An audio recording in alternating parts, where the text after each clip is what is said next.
Lesson 15 is all about problems about equal groups. And when we have problems like this, we might be working with multiplication or we might be working with division. So we have to read the problems carefully. Our first problem says, at Russell Middle School, there were 232 7th grade students in 8 classrooms. If there were the same number of students in each classroom, how many students would be in each 7th grade classroom?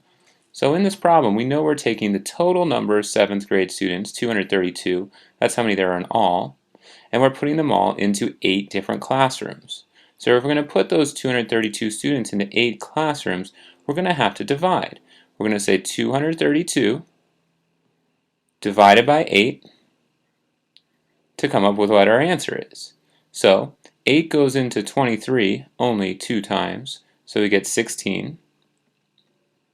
When we subtract, we have 7 left over. We bring down our 2. We've got 72. Now we know 8 goes into 72 9 times. So we get 29. We have 72. We subtract and we have no remainder. That's perfect. We shouldn't have any students left over, hopefully. There should be an equal number of students in each classroom. So how many students would be in each 7th grade classroom? There would have to be 29 students in each classroom.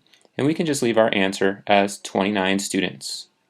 Now we're all done with this first problem. We've used division to help us figure out how many students are in each classroom. Let's go ahead and move on to our next problem. The next problem says, in an auditorium, there were 15 rows of chairs with 20 chairs in each row. How many chairs were there altogether in the auditorium? So if we were to draw out a picture of this, maybe we have the stage up front, and then we've got one row of chairs. Okay, if we have the first row, the front row, the best seats, you know there's 20 chairs in each row. So far we've got 2, 4, 6, 8. And we could go all the way across. We now have 10, we now have 12, 14, 16, 18, and 20 chairs. Now we could do this and we could go through and we could count out how many chairs there would be if we had 15 rows like this. Or we could multiply because we need to figure out how many chairs there were total in the auditorium. So we're going to multiply 20 times 15. Could set it up like this. We're going to get 5 times 0 is 0. 5 times 2 is 10.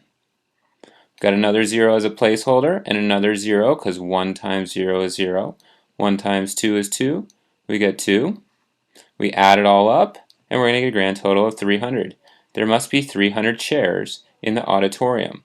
We can use multiplication in this problem to find our final answer rather than having to draw out the picture. If you drew out the picture, you get the answer right, but it might take you a little bit longer.